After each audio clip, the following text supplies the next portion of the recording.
Congratulations, you finally made it to 4 p.m. You know what that means. Happy hour. It's time to kick back, relax, and dive into the world of sports with the Young and Norvelle Show. Whether you're catching up on the latest scores, analyzing the big plays, or gearing up for tonight's games, we've got you covered. So grab a cold one, settle in, and let's talk sports. Here they are, Patrick Young and Terry Norvelle. And a happy Cold Tuesday to everybody out there. Hopefully tuned in and ready to rock and roll. 2 solid hours of the Young and Norvelle Show. Terry Norvelle. Trenton Torsia, he's our baseball guy, but he's a Renaissance man. He knows all about sports. Trenton will sit in with us as we kick around a bunch of topics today. Hopefully Patrick Young a little bit later. Pat, of course, traveling. He does Tuesday, Wednesday, SEC Network studio basketball work. And, of course, he'll be on both halftimes tonight and tomorrow. And we'll do some trivia a little bit later. Mr. Torsia, this big boy cold out here now. It's a little bit different, isn't it? Kind of a different kind of cold. And we were just talking about it pre-show. The temperature's not that cold, but that air sure is. Yeah. And we got the cold stuff coming. And you mentioned it's like 44, I think, is the car temperature. And we get 44. But this is that vortex winter blizzard 44. It feels different. Feels like 24 maybe or something. It does. It's certainly cold. It does, but we'll bang through it here. On a serious note, I know schools have officially been canceled, right? At least Duval County Public, and I would imagine all the private schools are following suit. So school has been canceled. I got a big email, so most people have, but if you haven't, I just wanted to get that little PSA so you can start planning if you're picking up kids or whatever. You go ahead and tell them, hey, we ain't bringing them tomorrow. Yeah. You know? And the other concern, we talked before we got on the air here, we are the city of bridges, and there's a good chance, I think, tonight, this evening, there'll be an announcement saying city officials are probably going to encourage people to go ahead and shut it down tomorrow, employers and employees and things like that. And Trent, the issue with that is if you don't, particularly if you've got small kids, you don't want to get caught on one side of the bridge and your house is on the other, or your kids, and then it gets shut down. And then, so I think our city has to err on the side of caution a little more, wouldn't you say, with so many bridges? Because, number one, we don't have the preparation to clean it up. And number two, it doesn't take much, a little bit of precipitation, and I think it's like 3 hours of below freezing temperatures to ice over. Is that right? Yeah, because the bridges are so thin. Yeah. And that's the last thing you want. And a lot of them, and the latest advisory said our worst chance of conditions at this point are like 7:30 to 9:30 tomorrow morning. In the morning. Yeah, so that's the commute. All right, I wouldn't mind staying in bed from 7:30 to 9:30 and saying there's a reason I'm in bed. Listen, that call. I'll tell you one thing. I'm not rolling. Tell you one thing, Sweet Penny, my dog, she'd be more than happy if we don't go out or if we hang in until about 9:30 in the morning. Definitely. All right, we got a lot to get to today on the program. Big game last night we want to talk about. Bittersweet for me and guys like you. We love college football. Bittersweet right now. The season wrapped up last night. Ohio State, Trent, they've got the most talent. They are loaded with talent. They didn't play to their talent level all year. It probably took a Michigan loss in a weird way to shake Ohio State up. I don't think Ohio State wins the national title if they beat Michigan in that game. I think they would still be sleepwalking a little bit. They needed that loss in a weird way. Isn't that crazy? So first year of the 12-team playoff, they're not even in if it's 4 teams. Yeah. Right? So probably not. You look at it from that standpoint. Now, I can give you 20 million reasons why Ohio State's pretty darn good. Well, they are. Well, they're loaded. Well, a $20 million payroll, too. So and, I'm glad you brought that up. I hear some people throwing that out. Well, they bought a championship. Well, yeah, it's called pro sports. I mean, I have no problem. Dude, what do you mean they bought it? You don't think New England bought Super Bowl championships and Dallas in the day? I mean, everybody that says, well, they should have won it, they got a $20 million payroll. Well, the industry they're in is called professional sports. Professional football. It's gone. The amateurism is gone. I always go back to when you and I and Brent Baird did 2 hours worth of just NIL. Yes, I remember it well. And we talked about what it's going to do. Remember it well. How does it benefit? How does it not? And we don't need to go down that path. I get it. But it's an ugly situation. And they're going to look at that and go, I'm telling you, from where I went to school, I get texts, emails all the time. NIL Foundation is looking for money to pay athletes. And anyway, but they're very good. Ohio State, they're skill position players. And I think we're different level. And I agree. They're really talented. Ohio State is the closest that I've seen to the modern day SEC powerhouses. Alabama and see Georgia. When not last year's Georgia or Alabama, they were stepped back, but that Ohio State team, and it's always been that way. Ohio State has always, anybody out there the last 30 years not named an SEC school, Ohio State's always been the closest. Yeah. You go, man, Ohio State, those lines of scrimmage look like the SEC. Those skill guys look like the SEC. Yeah, didn't they beat one year? They beat Florida, right? And then so, no, you're right about that. And it's speed and it's power. No, they've never. When did they beat Florida? I thought they beat Florida beat them for the national title. Okay, then I've got it backwards. Yeah, but you watch your filthy mouth. Well, man. Damn, rolling in here with a state shirt on anyway, Mississippi State. But no factor. No factor. Last night's game. Let's stay with this. I've heard some people just kind of, and I want your thoughts. I'm going to give my thoughts and give an analogy. You do what you want to do with it. Notre Dame's the first possession of the ball game. Notre Dame takes the ball, 18 plays, 10-ish minutes, straight down the field. They get in the end zone, and Riley Leonard has like 9 rushes. They're all of them, I think, positive yardage, capped by the rush into the end zone. I've heard people say, well, why the hell didn't they just keep doing that over and over again? Let me give you a theory, and I want you to address what we're talking about. Okay. That was a bit of fool's gold, that first drive. It reminded me, I'm going to give you 2 analogies. Me, you, and 6 other guys are lined up to run a mile race. The gun's going to go off. The clock's going to go. First one that goes 4 laps around the track, right? We're going to do that kind of 4 laps around the track, and who can run it the fastest? Gun goes off, and you take off and go as fast as you can.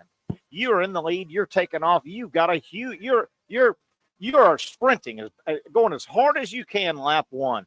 You get around to lap 1. You complete lap 1. You've probably got a 50-yard lead. You can't sustain that. You're done. You're done. You can't sustain that, and the pack catches up with you, and you can't do that lap 2, lap 3, lap 4. Another example, boxing match. Ding, ding, bell rings, okay? 12-round boxing match. You come out against me, and you are a whirling dervish. You are throwing and punching. You throw 200 punches in the first round. You land, man. You win round 1. You can't sustain that. And Ohio State, to me, they know Riley Leonard likes that quarterback power.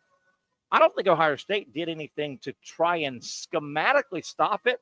They said, you know what? We're going to punish your quarterback. If you run him, good luck running him 18, 20, 25 times. Yeah. And his first drive, 9 carries, he was punished. You can't sustain that. Thoughts on that? Well, first of all, to that point, they were all up the middle, short yardage. You're going to get banged 2 or 3 times. You are. So with the analogies, if you land the 1 punch in the first round as a boxer, you might win. If you land the first punch in a football game, you're up 7-0. You're up 7-0. And there's still a long way to go. That's a great point, too. Great point. So you look at that and you go, it's a great point. All right, Ohio State answers right back. Then things calm down a little bit. What Ohio State did not do is they didn't panic. Absolutely. I felt like they sat there. Well said. We've got this. We're under control. Well said. Everything's going to be all right. Forget the adversity, because that Michigan loss brought that team together. I had no idea. When I listened to the post-game interviews and some interviews on the radio today, that rallied them. It did. It absolutely did. Because of the disgusting things that happened to Ryan Day and his family, the way they treated some of the players and stuff. It's a lot of the fringe fan base. That's not every guy in Ohio State Buckeye fandom, but yeah, he put up with some stuff. Yeah, put up with some stuff. Like he even said, losing to Michigan is one of the worst things that's Yeah. ever happened to his family. And I'm Yeah. like, Yeah. that's Yeah. pretty bad. Taking it. That's some fans are taking it too far. No doubt. If that's true, the correlation I used last week as we were seeing Ohio State use that Michigan loss as motivation, I used it with Brent Beard. I'll bring it back to the Gators, the program I know the best. Florida's first ever national championship was 1996. They were undefeated. Florida State was undefeated. The regular season finale that year was in Tallahassee, and it was 1-2. Florida State, Bowden, Spurrier, the two best teams in the country, period. Probably, I've said, it's in Tallahassee. I'm at the game. I'm covering the game in press box. To this day, the best college football game I've witnessed in person. Just hammers were thrown. FSU won the game 24-21. Yeah. They upset Florida. Now, it was 1-2, but a crushing loss for Florida. Crushing loss. Back and forth. Great game. 24-21. 26, 30 guys played in the NFL on both teams. Just a wonderful football game. Two heavyweights going at it. Crushing loss for Florida. Spurrier, Warfel, all those guys. Things played out in the SEC championship game and the Big 12 championship game. Things played out. Florida won. They had to go beat Alabama the following week I know. after or Arkansas. So they had to go win the SEC after that crushing loss. And it looked like that was back when there were only two. Two got selected to go play for the game. So you were out for all practice. You couldn't lose a game, basically. Yeah. You're basically out. Things fell.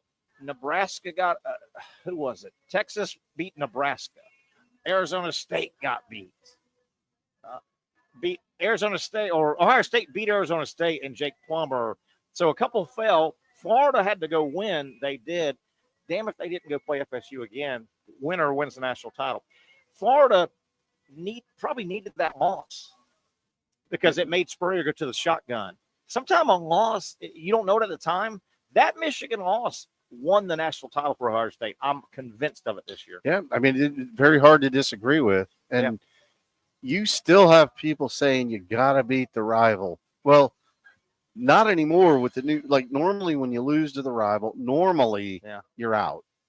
Now, think about, we don't have to get into seeding and all that, but the 7 and 8 seed played for the national championship. How about that? And you look at that, you go, you're not even in a 4-teamer the way that it's seeded out. I'll tell you the other beautiful thing, and this is beautiful because what I'm going to bring up has bit every one of you, and I'm talking to you out there if you're a Michigan fan, Gator fan, Georgia fan, FSU fan, Ohio State fan, whoever. The other beautiful thing about Ohio State winning it, they won the national title last night with 2 losses. There's days go by, forget it. You don't even get near to sniff it. You can go win a national title with 2, and somebody's going to win it with 3, particularly when it expands. A 3-loss team is going to get in. The millisecond it goes to 14-16, a 3-loss team is going to get in. Yeah. And somebody's going to get hot like March Madness and win the damn thing with a 9. They're going to jump in there at 9-3, and they'll be the 12th seed, and they'll go get hot. Well, yeah, because the other thing that's happening with that is you're playing a tougher schedule now because that does factor in to where you get ranked if you don't win your conference championship. So it's like, I'm no longer going to play the smaller schools that we can beat up on, as the 42-point favorite or something. So it's like, well, now my out-of-conference game is going to be non-rival game. Yeah. If it is like a Clemson, South Carolina sort of scenario, my out-of-conference game is going to be in Iowa or something like that. Yeah. And so that makes it even tougher, but it also adds to, I just lost that game, but it wasn't a conference game. Wow. So we're still okay to end up in Atlanta, if you're SEC or whatever. Brad makes a good point about the game last night. Said the fake punt last night, and the Notre Dame doink one off the upright, right? Yeah. And the missed field goal. Boy, that they couldn't make up for that. Brad says that's absolutely true. It was pretty apparent. Notre Dame needed to cash in on opportunities. Notre Dame wasn't. Notre Dame played great ball the second half of the season, and they got hot and they got believing in themselves. But Notre Dame was nowhere near the better team last night. If they were to pull the upset, that field goal had to go in, and that fake punt probably had to hit. So, well, here's the other point. Go back to the 4th and goal. Do you kick the field goal there? Yeah. That was the one thing I thought. I mean, missed field goals, they do happen. Yeah. Fake punt, that made zero sense to me. I mean, I didn't love that. I agree. No, I agree with Brad on that. Way deep in their territory too. Remember where it was at? No, they were on like the 25-yard line or something. I didn't love that at all. Makes zero sense. The guy probably should have caught it. Been a tough catch, right? He was prone kind of, but I didn't like that call at all. And that's one of those. If he catches that, gets a first down, and they score a touchdown, I still would have said. Still wouldn't have. Sometimes bad calls work out, and sometimes good calls don't work out. I'm a firm believer in that. But that was bad time. Remember how that play unfolded too. The offense was on the field for an extended period of time, and we thought, okay, they're going to go for it. Which, by the way, would have made more sense than a fake punt. Sure. And then the offense rushes off the field. Yeah. You rush the punt team on. Yeah. Maybe, we're going to catch Ohio State off guard. Well, and that kind of you might have, but you're. And I said this out loud to myself because I was watching the game by myself, and I'm like, you just asked your punter, to throw whatever it was, a 7-yard pass. Well, no, that was just they snapped it to the up guy. I thought it was a punter. No, they snapped it, and that was their backup quarterback. But they put that in Angelini or whatever. It was the up guy. He caught it. He went, but still, a guy right off the bench, cold as ice. Yeah. Even though you're in a dome, you're still. And Notre Dame has had great success with the rushing the special team on.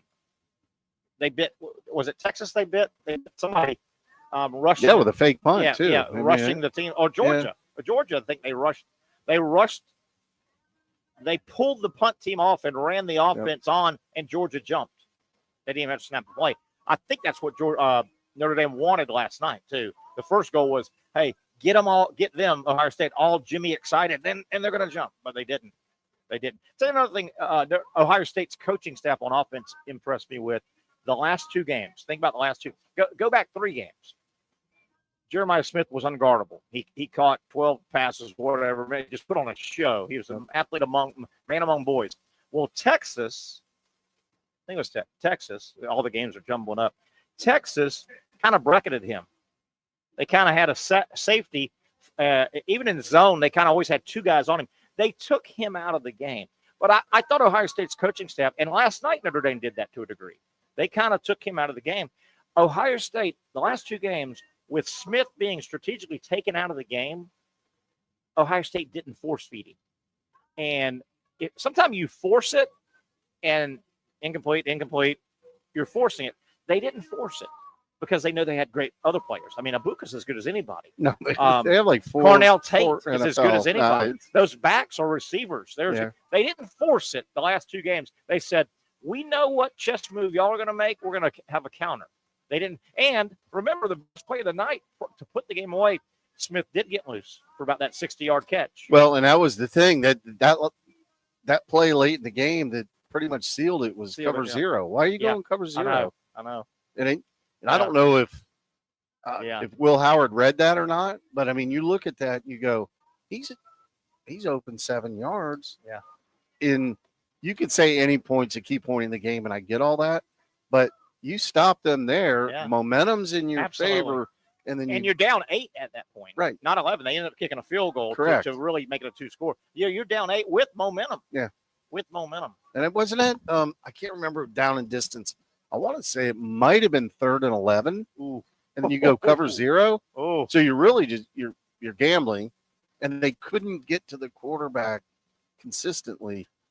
I didn't agree. And Notre Dame's strategy is man coverage, and every football expert said you can't go man coverage against Ohio State. They got a lot of good receivers that win a lot of one-on-ones. Somebody's going to win, right? They have 4 NFL guys, bona fide NFL guys. It's tough, man. If you're Ohio State, you can keep your quarterback upright, and you send those 3 out. You send those 3 out, and if they're all 3 man to man, they're probably one of those guys is probably going to win their battle. Yeah. right? They're going to win their battle. He's got to go through your progression or whatever. And I thought you made a great point about Smith, because it's like that's the guy that can't. You go, this guy can't beat us. Yeah. And then you isolate him, and if you're Chip Kelly, who like the guy or not, he's an offensive genius, and he's like, yeah, like the old professor's going, this is what we're going to do. And by the way, we'll save one chip or one trump card. Hold it, for the end of the game or whatever. It was the most like, strategic point to do it. Almost in a weird way, holding your 2-point play. Just keep that one little play that we've never shown that we can, if I need it to get 2 points, you go get it. So Ohio State wins it. Big Ten back-to-back. Michigan, Ohio State, Big Ten back-to-back. That's nice. And again, I like the fact that are there some holes? This is the first 12-team playoff. The first time college football's had a very long football tournament. It lasted a month. January 20th was the end of it. It started December 20th. There are some holes, all right? Do you reseed? I would rather just go straight to 16 instead of stopping at 14. The other big hole, and this is a big hole, and this can be massaged, but it's going to be hard for the committee to decide and NCAA. There were too many dead periods between December 20th and January 20th. Hell, this game, they didn't play for 12 days. It lost momentum a couple times. The college playoff, including the championship game, I think lost momentum. Too dead. It was too down. It was too much downtime. Too much. Well, and you're bleeding into the NFL playoffs too. So it's like one thing that kills the college game, and I think they're going to have to get away from it to keep from the downtime. College football, and this is Rose Bowl induced. The Rose Bowl still has power. You say what you want. They still have influence. The Sugar Bowl and the Fiesta and the Cotton. The Rose Bowl has a lot of power. It's the granddaddy of them all. The Rose Bowl is the Notre Dame equivalent of bowls. It's got some panache. Mm-hmm. The Rose Bowl, through everything we've had, Bowl Alliance, Bowl Coalition, remember all that? Yeah. 2 teams, and it went to 4. And then the Rose Bowl has been adamant. They historically have played their granddaddy of them all, agree or not. That's what they call themselves, and that's what it's accepted. They historically have played their beautiful Rose Bowl game on January 1st at 5 p.m. Eastern. Yeah. Okay. And they want that. Well, what that does is it screws up your calendar because January 1st doesn't fall the same time. It moves. Correct. It's not tied to the first. Thanksgiving is the last Thursday in November. Yeah. Right? So because it moved, January 1st was on a Wednesday this year. Christmas and New Year's were on a Wednesday. So the Rose Bowl, and that kind of forced all that, whatever round that was, they played on Wednesday. Well, then you immediately got to go all the way. You can't play the next Monday. You got to loop all the way back around. Yeah. They need to get away from chasing that date. I'm sorry, Rose Bowl. Quit chasing the date. Guess what? The Rose Bowl has said not just no. Yeah, hell no. But hell no. I agree. And the other bowls and the committees and all, they're wanting to be respectful. I get it. It's almost like, and you saw the president of Notre Dame came out yesterday or today and said, yeah, we we still want to stand by our independence, and we don't feel like we want to entertain joining a conference as a full-fledged member. Well, that's not Notre Dame's decision as much as the rest of college football. All college football, the rest of college football lets Notre Dame do that. College football could go, okay, Notre Dame. No, let me back up. College football could say, listen, guys, we want to get Notre Dame in a conference. We think it's fair and equitable for everybody. We think it's not fair right now. They don't want to join us. Well, here's what we do. Don't schedule them. Yeah. Hey, we don't schedule them. They have nobody to play. Notre Dame will schedule you, but you have to get it in the conference. College, I love when I start talking to a fan and that Notre Dame independence comes up. Notre Dame's terrible. They got to get it. It's not fair. I hate Notre Dame for that. They got to get in the conference. They. And I'll let the guy rant, and I'll go, well, who do you blame?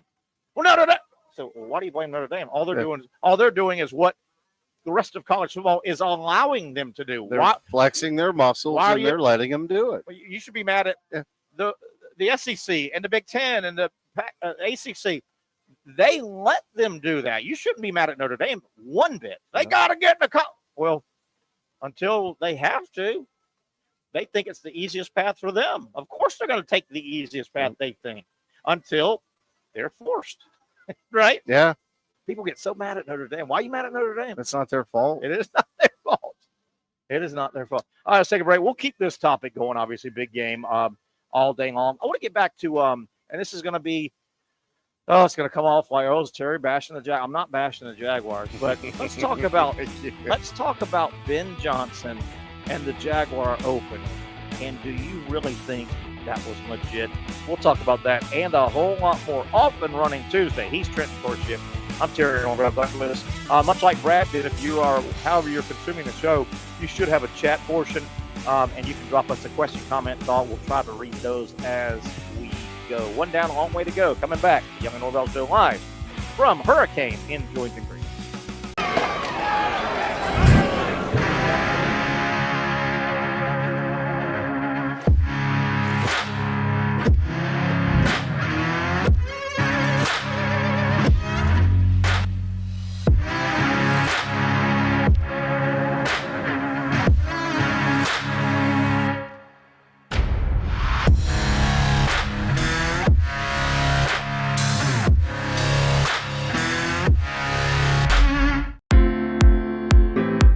At Southeast Orthopedic Specialists, we know pain and injuries can stop you from doing what you love. This is why our board-certified orthopedic specialists offer the latest in both non-surgical and surgical treatment options and create a treatment plan tailored to your unique lifestyle and goals. So, whether it is a sports injury or that nagging pain that's keeping you from doing what you love, our team has the right treatment for you. For more information or to schedule an appointment online, visit our website. Finally, a family atmosphere, kid-friendly restaurant with a real sports bar feel. Bricks Jack's Beach features all of that and a large, climate-controlled covered patio with misting fans and heaters for all seasons. Mix in an extremely diverse menu that features the most quality and affordable steak at the beach, and there's no reason not to enjoy your next lunch, dinner, happy hour, or big sporting event at Bricks Jack's Beach, 300 2nd Street North in Jacksonville Beach. See you at Bricks Jack's Beach. You really got to hand it to him. Hold on. The previous play is under further review. I'm not sure what he could review, but okay.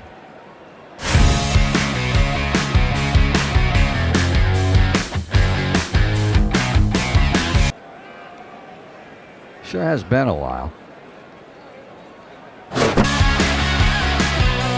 Dynamic Hurricane Grill and Wings for the football season. Well, there he is. Oh, what is that? The Action Sports Jax 24/7 network is streaming. I'm Stuart Weber, and I'm here to teach you a nice 3-step process on how you can watch all your favorite programming from the Brent and Austin Show every weekday 10 a.m. to 1 p.m. or the Cup Date with me. It's fantastic. We talk NASCAR. It's a great time. Wednesdays at 1 o'clock. All right, first step, easy. Download the Action News Jax app. You probably already have it downloaded on your phone, so you might already have that one taken care of. Step 2, see that stack of pancakes up there? You click that stack of pancakes, and it's going to bring down step number 3, which is a full screen of all the different streams that you can click on, including the Action Sports Jax 24/7 stream. You click that, the video's rocking and rolling on your mobile device. You're watching all the shows you want to, and you're having a good time. You can also do it on your smart TV with the Action News Jax Now app. I do it on my Samsung TV at home. It's a great way to watch it on a nice, large screen for all the content. That's the Action Sports Jax 24/7 network. Hope you can find it. You trust CGC to make your water great, and now you can trust CGC with your plumbing needs as well. Fast, convenient scheduling, licensed and insured. A quick call away at 904-552-1242. You never know when you're going to have an issue with a shower, toilet, or maybe it's a sink that sometimes is easy to fix.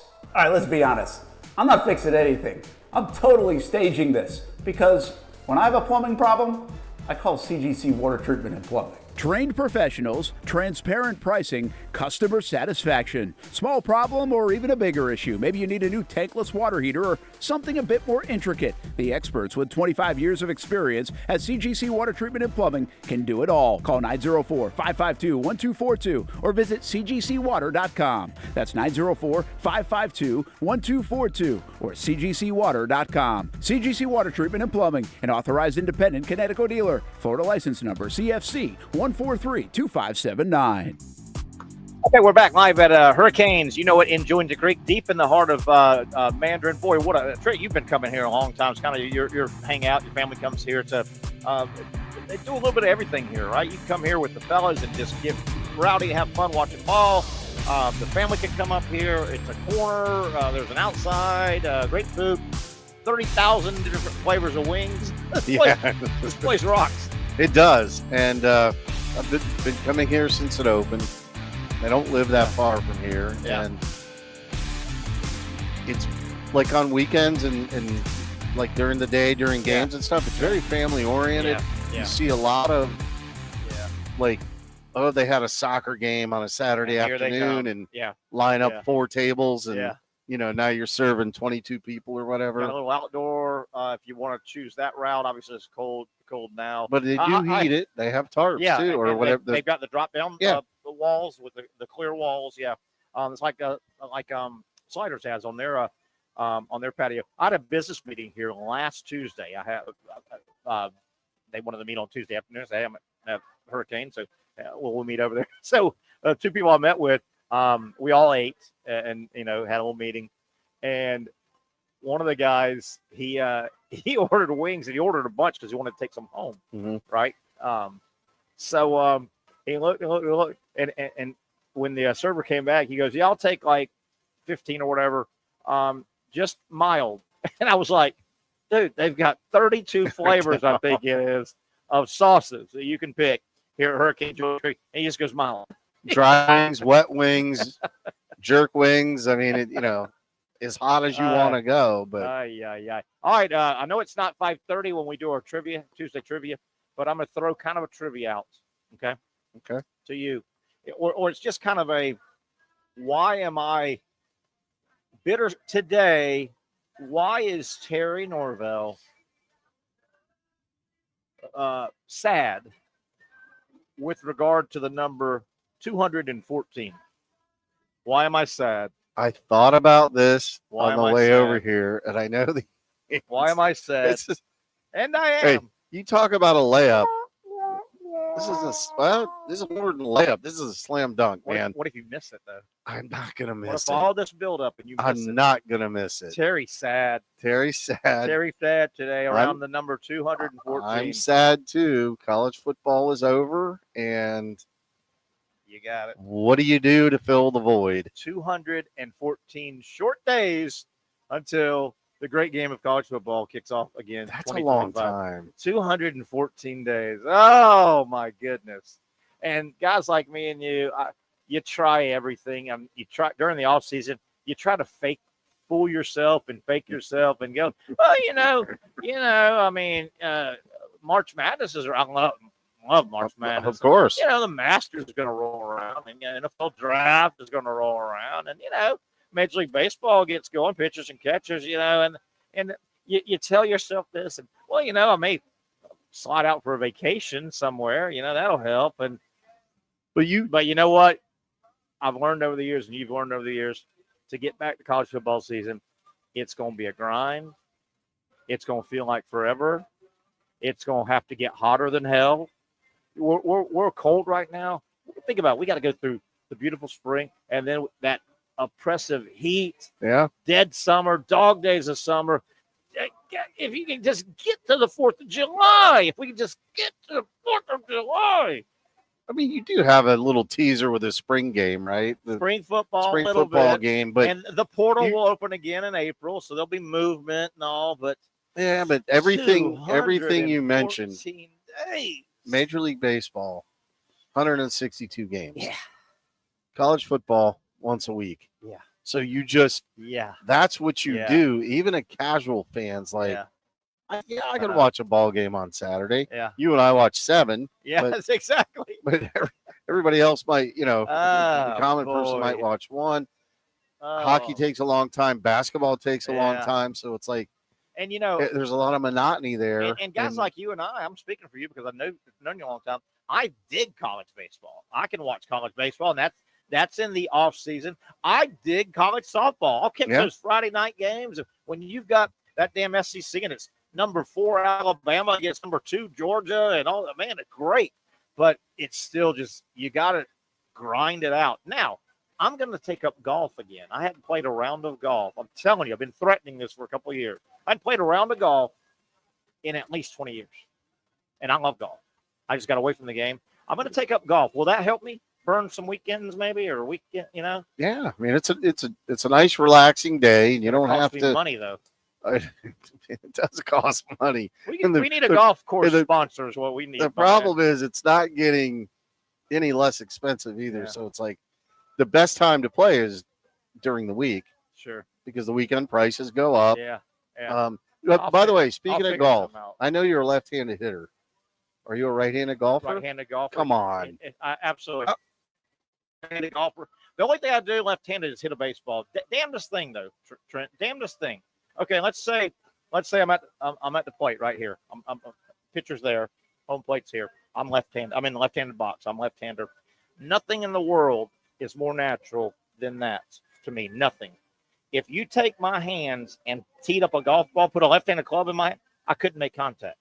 Switch me around right-handed down here, I can crush a golf ball. Right-handed feels natural.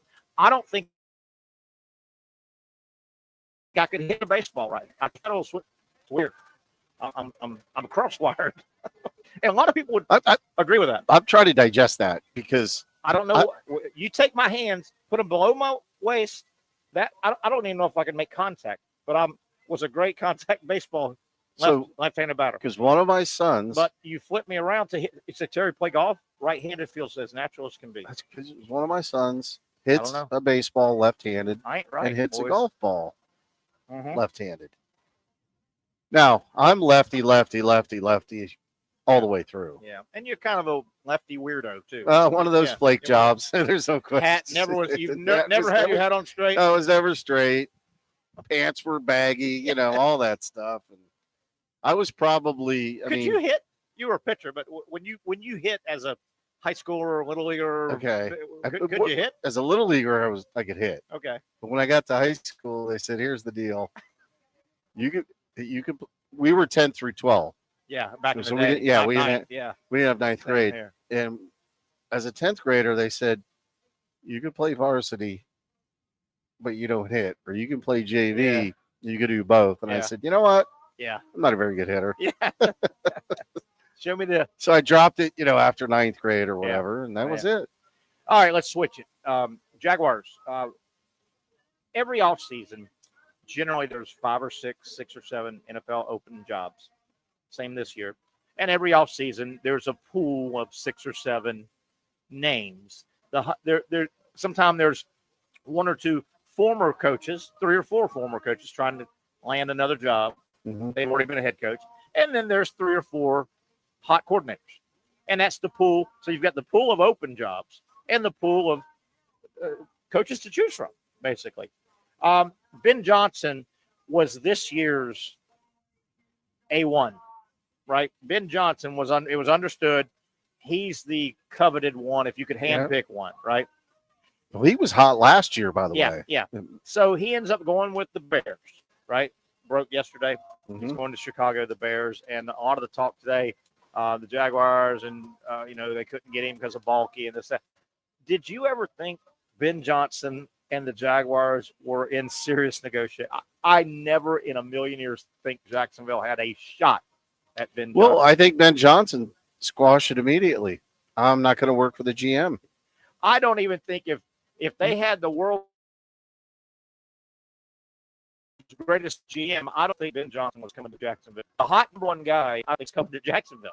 Jacksonville doesn't get to pick the A-listers. It's just the way it is with this franchise. Well, so what's the appeal in Chicago then? Jacksonville has really never had sustained. There's the ownership. There's real questions now about Shad Khan's football acumen. Football, a very smart man, very rich man, very successful smart man, businessman, but not a football guy. The Bears, we looked it up and I've got it. The Bears, they picked 10th unless they rock and roll and make some trades. So the Jaguars are 5th, right? The Bears picked 10th. The Bears have right now, without any moving, this is at the end of the season, the Bears have $66 million in cap space, which is only 1, 2, 3, 4. They're 5th most. Jaguars have 17, or they're number 17. They picked 5th, they're number 17 with 40. I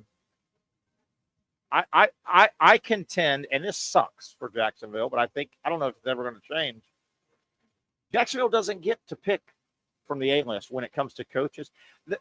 There's 2 exceptions that the Jaguars have, in my opinion, got to pick from the A-list.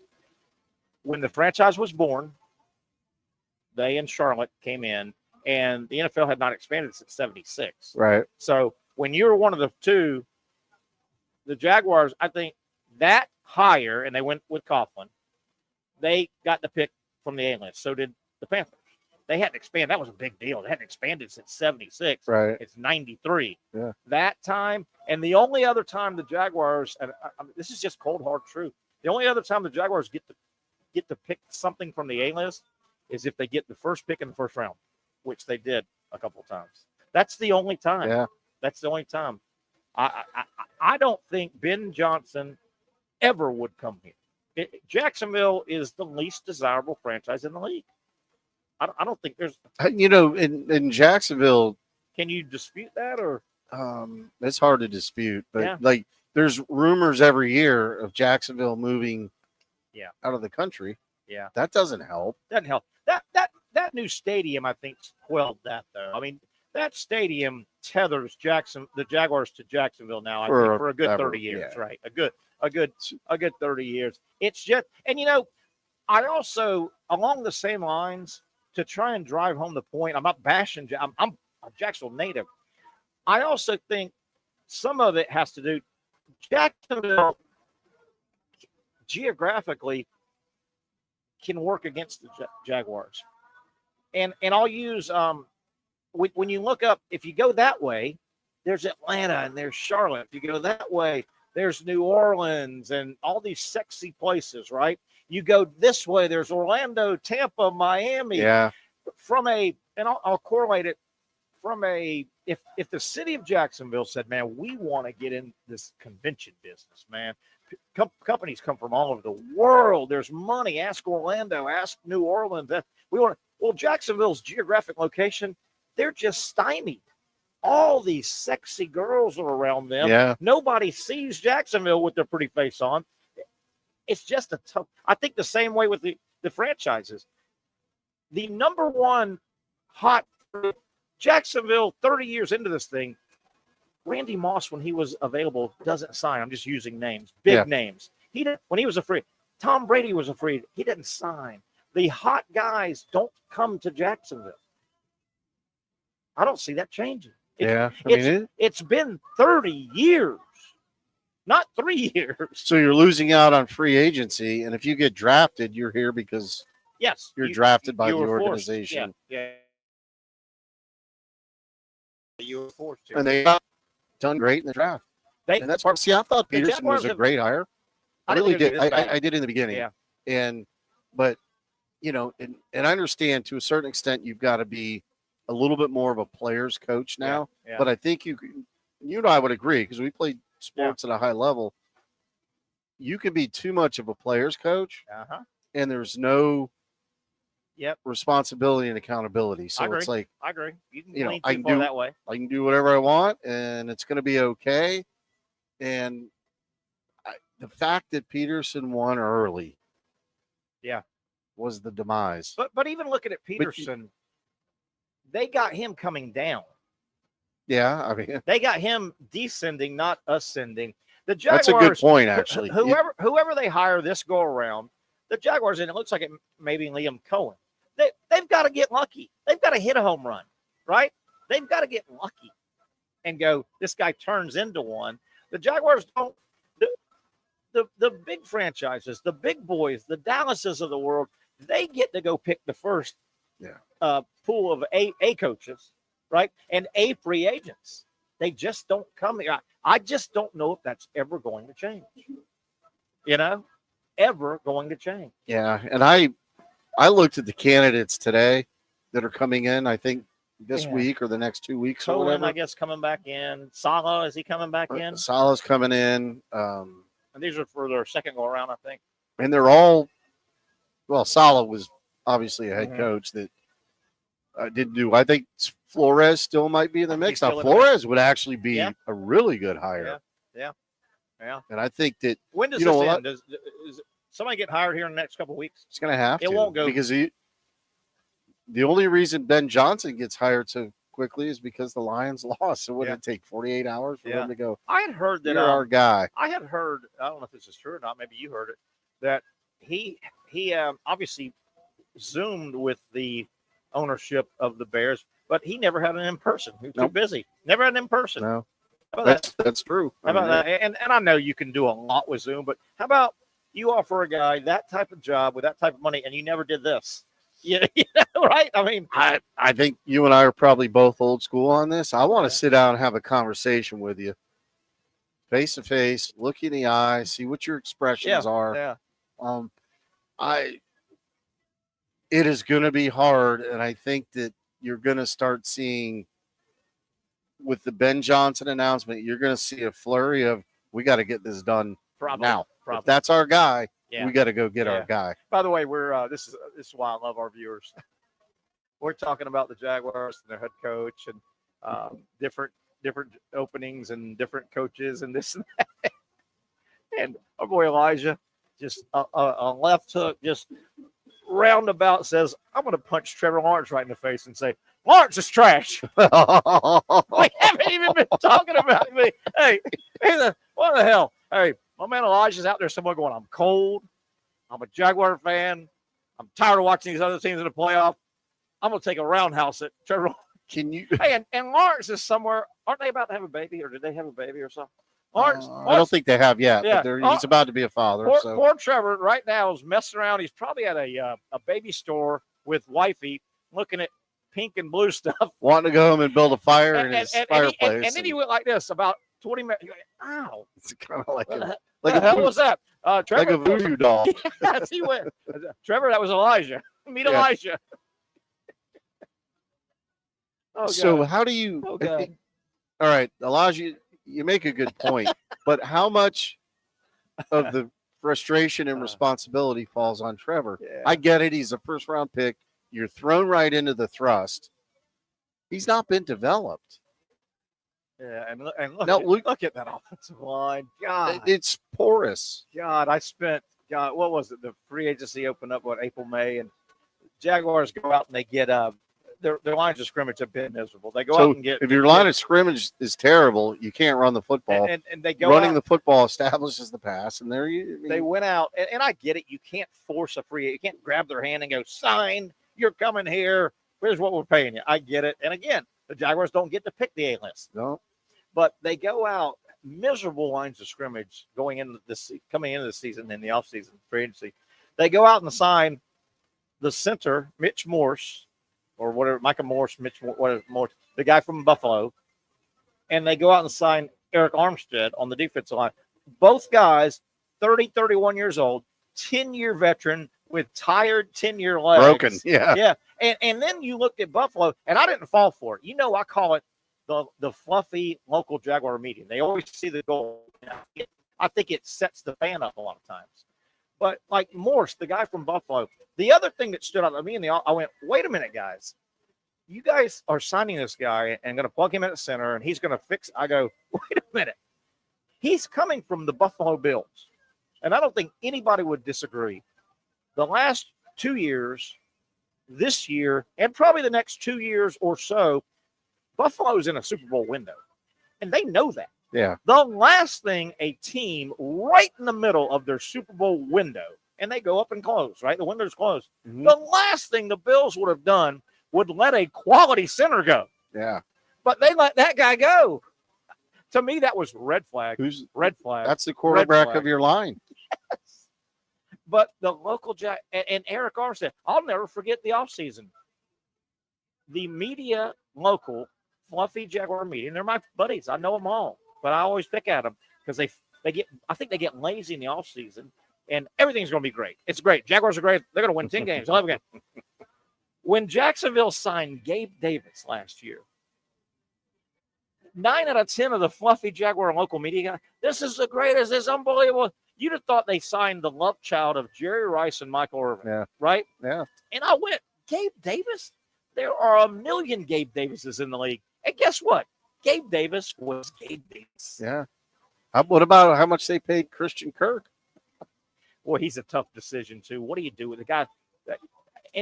Is he a number one? Is he a number one? Well, where I'm going is the injuries, back-to-back years. How much faith can you put? And I get it. You can't say, well, we're not going to sign him because he's going to get injured again. It's tough, but this guy's pushing 30, has been missed the second half of the last 2 years. What do you do with him? Yeah. What do you do with him, man? I don't know. You got Brian Thomas Jr. What a great year he had. Yeah. Right? That's your rookie. That's a good draft pick, actually. Yeah, that was a great pick. That was a great pick. Great pick. ETN, what are you going to do? You haven't figured out how to use him. Yeah. And he's, at the running back position, you know what the shelf life is there. Yeah. Right? The average tenure of running backs is 4 years in the NFL. So Evan Ingram banged up and pushing 30. Yeah. The really good franchises, you'll remember this. I'll give you an example. The really good franchises, number one, Kansas City knows what the hell they're doing. Duh. But when they get injuries, their front office is as good as their offense and defense. Their front office are really good. When Kareem Hunt, when Pacheco goes down, they know Hunt's out there. He had a little trouble and all, but they go get him and plug him in. They go get DeAndre Hopkins. Yeah. They go get him. His career's resurrected. They're good at that. The other franchise I'll use, do you remember way back, the 49ers had such a great franchise with Bill Walsh and Seifert. They were seamless. They would go out. They'd have their core players. Then they'd go out and sign aging star, plug in these guys, and then they'd win a Super Bowl or make a deep run. 2 weeks after the season ends, they cut this guy, and this guy. Yeah. Because they know what they're doing. They go, that guy's shelf life. And you go, damn, he was an integral part. Well, he was 34. He did play middle linebacker like a, but they said, we got our year out of this guy. Yeah. They had a good, the front Belichick was good at that, He too. was good at that, too. They got rid of him, right? They get rid of that slot guy and get the next slot guy. Yeah. The little guy. This guy. This guy? All of the examples that we're talking about, there was one commonality. What's that? All-pro quarterback. Okay.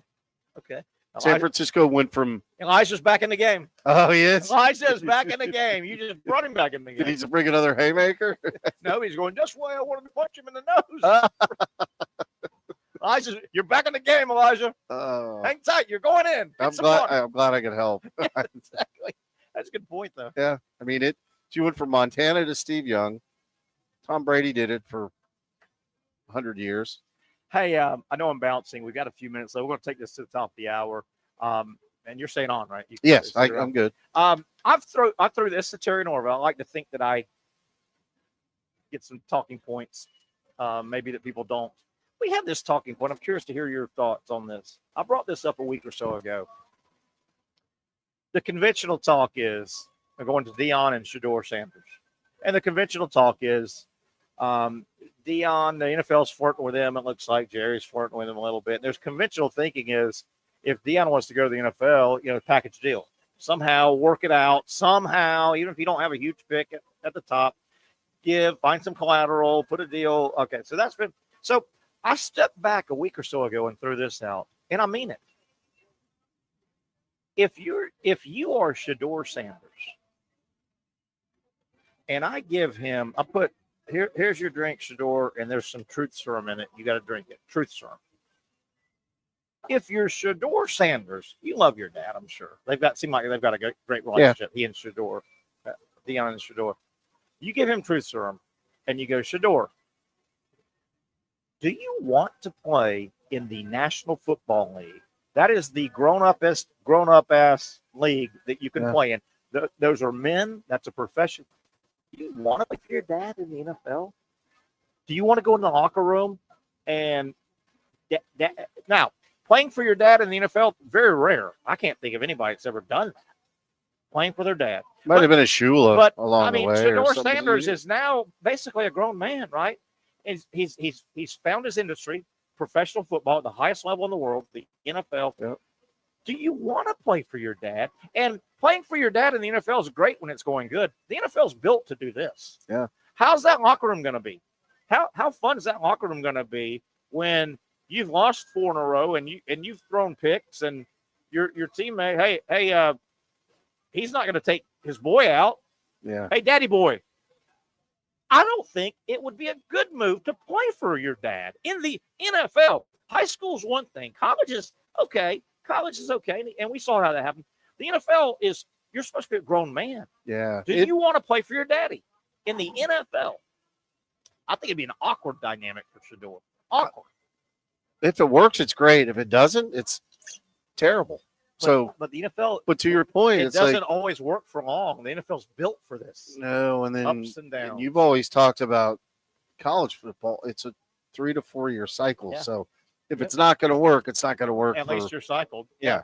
And then You're you cycled. phase out and you move on or whatever. But if you're Shedeur Sanders, he played 4 years in college. So Shedeur's 22, 23 years old. He's a man. Yeah. He's a man. He's ready to, he doesn't live in the same house as Deion, right? I mean, he's going to go have his own house and maybe get married soon or he's a grown man. Do you want to play in the NFL under your daddy's tutelage? I don't think that's the best thing to do. And Deion's trying to do the 3-headed monster thing. His 2 sons and then Travis Hunter. It's like those 3 are not going to end up on the same team. I'm sorry. Yeah. This is not going to happen. Oh. And I don't know, man. If you're Shedeur, do you want to play for your father in the college? Is as high as I would want to play for my father. And that's even a high school certainly. High school, I can see you're still a minor, and Well, that and it is Deion Sanders, but then now you get to college and you start evolving into a man, and it's like, well, hang on a second here. Yes. I could figure some stuff out. In high school, I'm going to do what I'm told. And just frankly, no matter how close your relationship is, if you are Shedeur Sanders and you're on the same NFL team that your dad's the coach, love them or not, that's too much time together with a family member. Yeah. My God. Right? I mean, do you want that? No. How much film do you have to watch with him? I mean, I don't know the answer to that, but that adds to the practice time, the game time, and you have to treat him I'm glad like you said anyone that. else. What if he throws 3 picks in 3 games in a row? You got to sit him down. Yeah. I mean, because you at least at that level, you've got another guy getting paid. You've almost got to let him try. At the college level, okay, there may be, there's a huge, we got to ride with this guy because this guy, the college big drop guy, off or whatever. But man, I don't know if it would be the best thing for Shedeur to play for Deion. And I would say that about any son, father-son. Yeah, I mean, I can't think of what would be a good example. It's already rare that Deion has done a great job. What he's done for Colorado, just marketing wise, I mean, he's blown that place up. Boulder, he's blown it up. But is he worthy to be an NFL coach right now? The NFL, though, they I'll tell you they take flyers on a lot of guys. We'll transition with this. The hottest guy right now in college, and I would do this if I was him, is Ryan Day. Won the Natty and said, I'm peacing out. Yeah. I'm going to the NFL. And he's you want to death threat me over Michigan? Both of those coaches have the makeup, the CEO type NFL. I think Marcus Freeman has got the makeup to go to the next level. Whereas a Kirby Smart, as successful, he's a college guy. I don't think his approach would translate. His rah-rah. But you look at Day last night, good point, and Marcus Freeman. They are more buttoned down CEO. You could see them leading men. Yeah.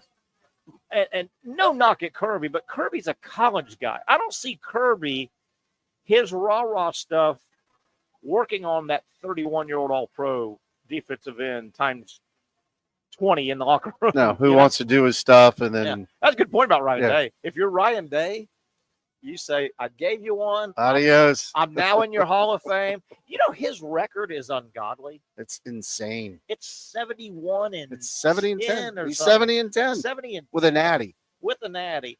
Oh, And but you've lost to Michigan and 4 times. what?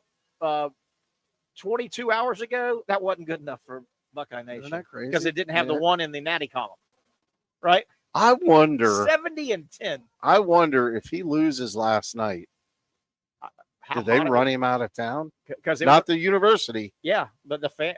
But you got to reach a point where you're like, Because you know what? That was, if that had happened, don't mean to cut you off. If that had happened last night, Notre Dame won that game. Notre Dame was nearly a double-digit underdog. That would have been, the Buckeye fan would have said, this got beat by, it closed at 8.5 or whatever. Yeah, I had it at 9. Yeah, it was up high Yeah. to start. So that would have been that's a big upset in a championship game, that many points. Huh.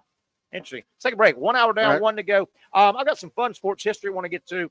We may take an early peek at way too early college football top 45. They're already out. Ohio State's on top of it, by the way. We'll take an early look at They that. already did the end of year finish today, too. Yeah. Oh, yeah, I saw that. Yeah. A couple other things, though. We'll have some sports history. It'll be fun. On the other side, we'll all learn. Patrick, I'm sorry, you're not Patrick Young, are you? Are you Pat? Can I call you Pat? You can. Okay. Yeah. All right, Trent. Not like Pat on Saturday Night Live, though. No, right? no. That Pat. And you know, Trivia Pat comes in, and we got Pat That's Pat, stupid, Pat. and we got Trent that I'm going to call I'll just Pat. go by Trent. Yeah, I mean, Can I just call you Trent? yeah.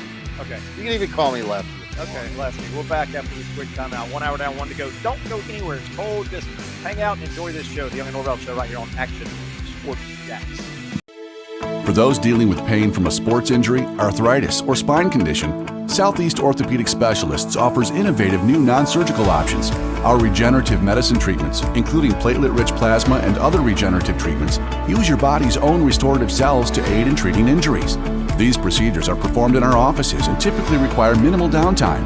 If you want to get back to doing what you love, our regenerative treatment options may be right for you. For more information or to schedule an appointment online, visit our website.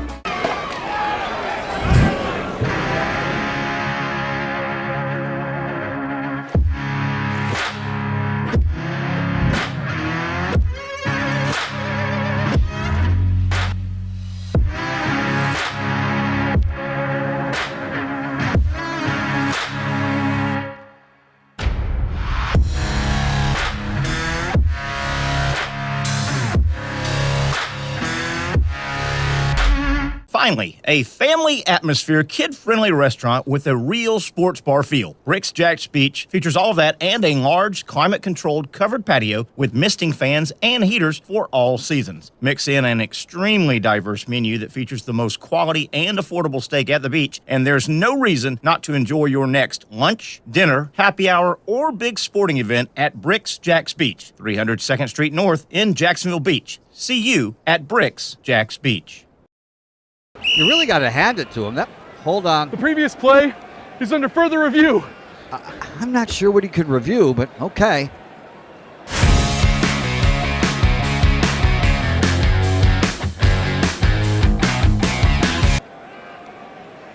Sure has been a while. Dine in at Hurricane Grill and Wings for the football season. Well, there he is. Oh, what is that? Hey everyone, Olivia Tasley here from Action Sports Jacks to tell you all the different ways you can watch our new 24/7 network. 3 easy steps. You don't even need a pen and paper to write it down. Step number 1, download the app. Search Action News Jacks in your app store either on your phone or your smart TV. Then, once you're on the app, click on that little drop-down menu in the upper left-hand corner with the 3 little lines. That'll show you these options, and boom, right here, click Action Sports Jacks 24/7, and you will be brought to our continuous stream Stream channel. That app can be accessed through all these different platforms. Whether you have Roku, Fire TV, Smart TV, Apple TV, or Google TV, you can find our app. Now, if you don't have access to the app, don't worry, we still got you covered. We're across all social media platforms from Facebook, Instagram, X, YouTube, Twitch. We have a podcast channel. Plus, check out our short reels on our TikTok. Action Sports Jacks 24/7. It's on all the time and everywhere. It's a new logo, new branding. With Bold City Heating and Air, it's an old school approach. One of the few locally owned and operated air conditioning businesses left in Jacksonville. It's hot, Florida in the summer. You can't do much to avoid it, but you can keep cool with Bold City Heating and Air. It's every customer counts kind of service, from when these trucks have pulled up to my home over the last couple of years and when they pull into your driveway as well. From communication to pricing to the actual service, everyone at Bold City Heating and Air cares about you. You know who is coming to your house. You know they will be well trained, and they will respect your home. Air conditioning convenience at boldcityac.com. Stay cool while it gets hot. Bold City Heating and Air can help. Don't get caught sweating all summer. boldcityac.com, and they have financing to help. New systems starting at $110 a month and $50 off any repairs. Stay safe, stay comfortable with Bold City Heating and Air at boldcityac.com. Homegrown in your hometown. And there you have it, the second half kickoff, a Tuesday edition. We are live in the heart of Mandarin. Hurricane joins the Creek, Trent Torsi, Terry Norvelle. Glad you're with us here. The Buckeyes, we're looking up on the TV here. The Buckeyes arriving back in Columbus, victorious. I think it's their 9th national title. I think I saw 9.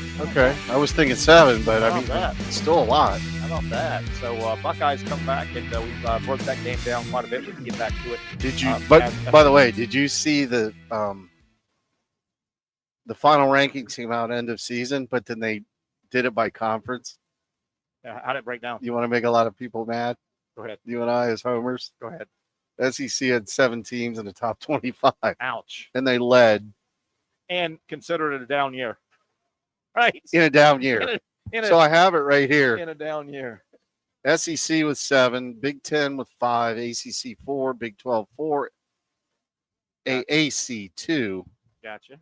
Mountain West 2, and Independent 1. There you go.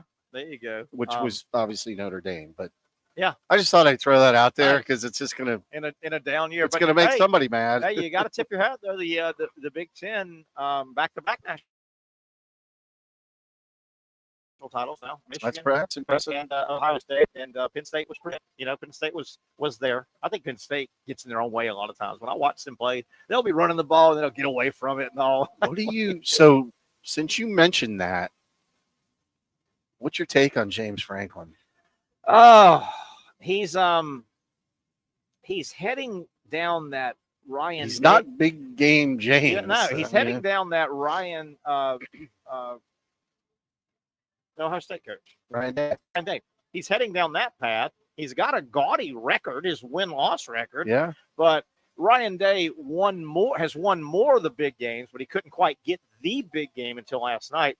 Franklin hasn't won enough of his record's gaudy, but he just can't swing consistently with Michigan and Ohio State. And if you can't do that, you're not going to knock one of them off, and you're not going to, right? Yeah, and what always raises its ugly head, how are you against top 5, top 10 teams? And he's miserable. And he's got one win, I think. And he's does James Franklin. Yeah. One win versus. He's miserable. They were good this year. I mean, I watched them. No, they were solid. I caught them once or twice like I do during the regular season, pretty hardcore. And then they were pretty good. Mm-hmm. I thought they got in their own way a lot, and I've always thought that when I watch James Franklin teams, I don't love the way there's times they're dominating on offense and they'll get away from it. I think they cause a lot of their own problems. And they couldn't win it with Saquon Barkley and McSorley. Good Lord. Good Lord. All right, I want to get some this date in sports history just to kind of give us some perspective. I like bouncing around. I got a few. How about this? And this kind of gives you an idea of how long Jacksonville wanted an NFL franchise and how long now for a couple of decades they wanted it and had no shot, but they were in the loop always. They were in the loop, trying to get in the loop. Late 80s, Rick Callett and the boys kind of started knocking on the door. They got opportunities, made pitches, and then things fell when Weaver and the ownership group. Remember the ownership group in St. Louis dropped the ball? They would have gotten this franchise. They dropped the ball. And so anyway, but how about this? This date, sports history, 1968, the AFL. In 68, there was still an AFL, and they would play the Super Bowl, and the Jets were the first AFL team to win. They had the big upset on the Colts, year 3, Joe Namath. The AFL in 1968 had their All-Star game in the Gator Bowl. Jacksonville, Florida, the Gator Bowl. Your MVP that day, the AFL All-Star game, one of your MVPs was named Joe Namath. But the old Gator Bowl hosted, and the old Gator Bowl hosted a couple of those AFL All-Stars. And then the AFL merged, obviously, with the NFL. But how about that? 1968, some guy named Joe Namath, the AFL Stars, played their All-Star game here in the Gator Bowl, the old Gator Bowl. And some guys, they were bringing that game just say, hey, maybe one day we didn't have to call the NFL. Maybe one day. Maybe one day. This date, 1979, and I'm going to use you're old like me. You'll remember the game. If you went to some historians and looked at go to some NFL historians and say, rank the 5 best Super Bowls of all time. This could be number 1. This would get some number 1 votes. This date, 1979, an incredible. I remember watching it as a youngster. Incredible Super Bowl. Steelers 35, Cowboys 31 in the Orange Bowl. Yeah, great game. And the two Super Bowls that the Steelers Cowboys met up in the 70s, Steelers won them both. Great games, great matchup, great drama, great storylines. Do you remember that game? Oh yeah, that was like the Drew Pearson, Tony Dorsett, Roger Staubach. And then you had Bradshaw, Stallworth. Oh, man. Who was the other guy? The other receiver that Pittsburgh. Lynn Swan made all the beautiful catches. Franco Harris. I mean, the names were like, how did you get all those good players on one team? Yeah. And the Steelers are such an interesting franchise. They've been around a long time. Yeah. If you had the historians say, name the 5 greatest plays of all time, the immaculate reception where Franco picks the ball right off the turf and scores to knock off Oakland. Still under review. In 72. Do you realize that was in 1972? Playoff game. Yeah. Oakland was the visiting team. 3 Rivers, crazy play, bounds up in the air. Controversy to this day. Franco gets it, scores. You realize the Steelers have been around since like 1910. That was in 72. That was the first ever playoff win for the Steelers. They were that terrible. I had no idea. They just floundered for decades. That was their first one. And Chuck Noll was the coach. Chuck Noll was the coach. This date, sports history, 2018, and this will hurt Jag Nation. But on this date, back in 2018, the AFC Championship game was played in New England. Patriots 24, the Jaguars 20. And what was that? The bad call. Jaguar fans say it was Miles. What's his name? Didn't step out of bounds, but Miles Jack was not down or whatever. They called him down, but they don't. They said he was not. Yeah.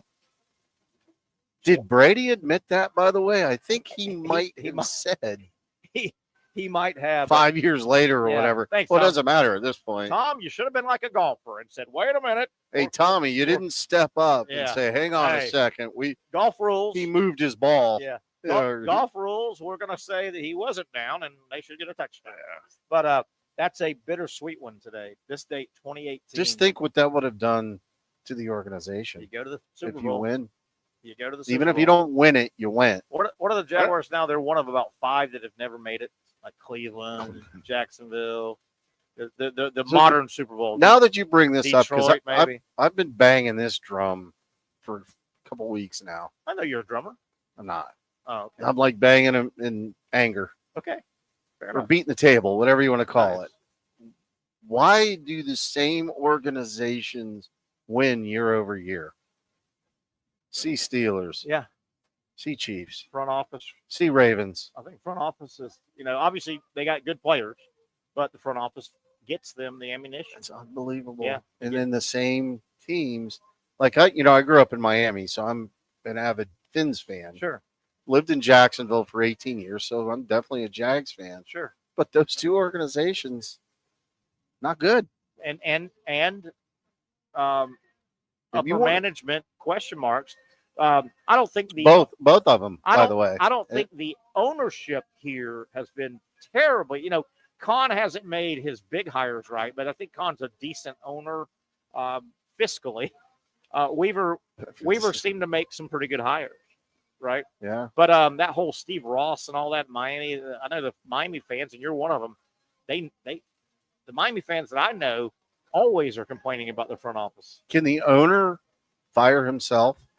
I throw that out on Twitter all the time, or X all the time. I'm like, can an owner fire himself? It's the damnedest thing with Khan, though, because nobody's going to argue in just about every room that Shad Khan, as an adult, is ever in, he's the richest man in the room. In just about every room he ever walks into as an adult, when it comes to auto parts, he's the smartest man in the room when it comes to automobile parts. Money, auto parts. But my little pea brain, I'll argue until the cows come home. I could run the football team down there better than Shad Khan. He doesn't have good football organization acumen. Do you remember we went through? I don't think you were on it. Khan has made 8 major hires. One of them, he retained the guy, but I'm going to call that a hire. He's made 8 major and has hit none of them. He's flopped. He 3 general managers. He kept Gene Smith, who was a disaster. Shouldn't have kept him. He was a terrible, didn't know what he was doing. He hired Caldwell and he hired Balky. Disaster, general manager. So that's his 3 general managers. Malarkey, we have this list.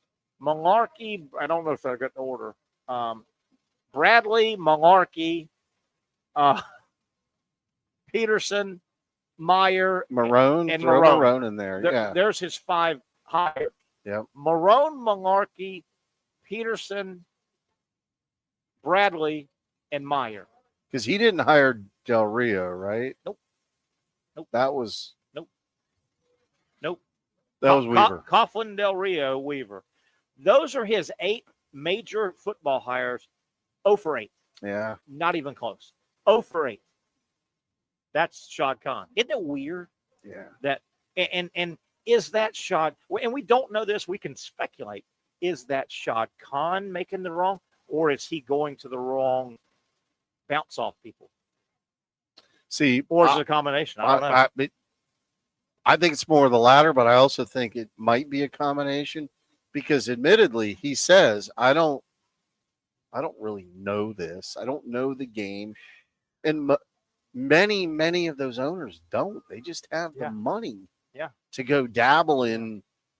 But he's such a smart guy. He's got to know. Doesn't he have to do some self-reflection? And at what point does a smart guy, and he's a smart guy, does he not go, I need to turn this over to somebody? Well, let me ask you a question. I need to turn this over to somebody. Ask you a question. As a business person,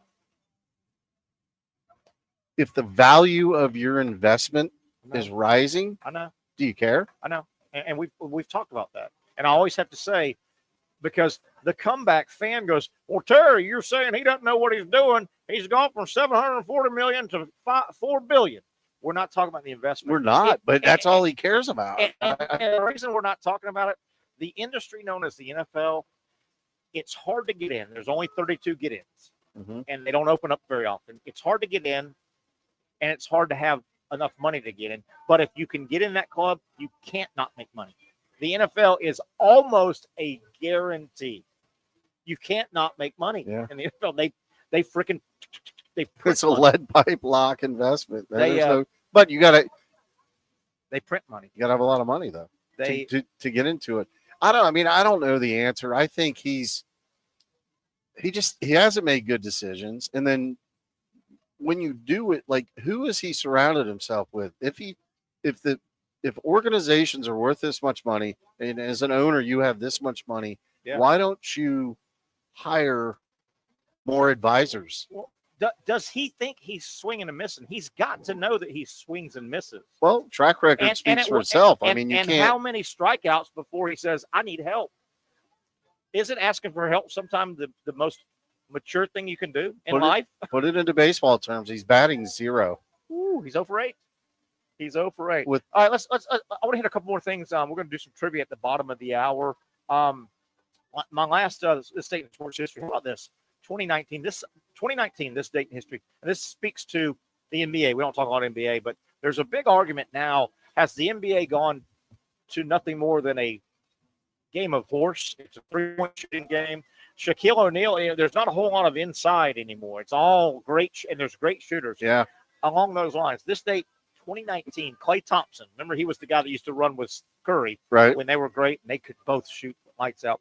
This date, 2019, Klay Thompson hit his first 10 3-point shots ever taken. Of a game. Opening the game, 10 for 10, and that line's 23.9. That's a deep line. The guys can shoot, but there's real concern, and that Commissioner Silver has even said they're going to look into. Is it time? The NBA has turned into everybody can shoot, and all it is a camp behind the line. It's a long distance shooting contest. It's a game of horse. It looks like now. Yeah, is that good for the game though? I don't know. I transitioned from a track meet. Remember when it was a track meet for a few years where you just got you got the athlete that can jump out of the gym, absolutely, but can't make a free throw. You got the 7-foot guy that like Shaq. Well, you used to dump it down. Basketball used to be inside out. You would try to come down, get the closest shot you could, dump it in. If he didn't have something, pass it out. But that's gone. No, I know. It's drive, kick out, shoot, or if you don't get cut, drive to the basket. And they started the hack-a-shack, remember? Yeah. Because the guy couldn't shoot a free throw. Yeah. It's like once they dump it down, hammer him, put him on the line.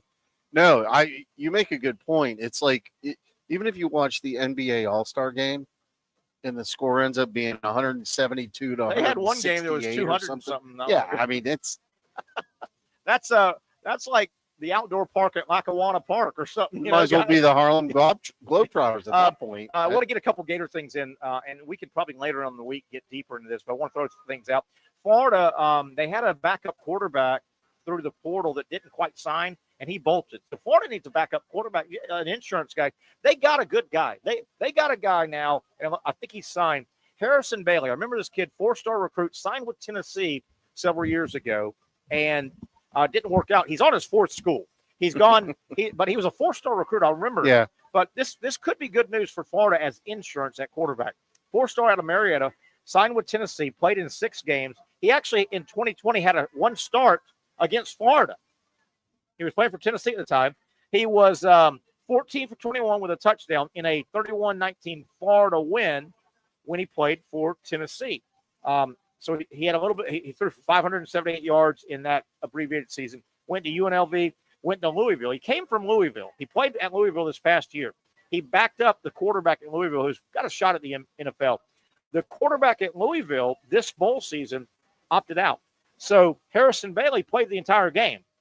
Louisville played Washington this year in their bowl game. He played the whole game. He threw for 164 yards, 3 touchdowns in a 1-point win over Washington. So career-wise, and this is not too bad for your backup if you need to send the guy in. So Florida looks like their backup quarterback. He's 23 years old. So he's been around and been to all the big stadiums, hadn't played a ton. 6'5", 225. He's played in 18 college games, either started or played in his career. 4 starts, 2-2 record. He's 108 of 171, so he's thrown almost 200 Division I passes, 63%, 1,100 yards, 10 touchdowns, 3 interceptions. It's not bad for a backup guy. No, and it's a one and done. He knows he's not here to be the starting quarterback at Florida.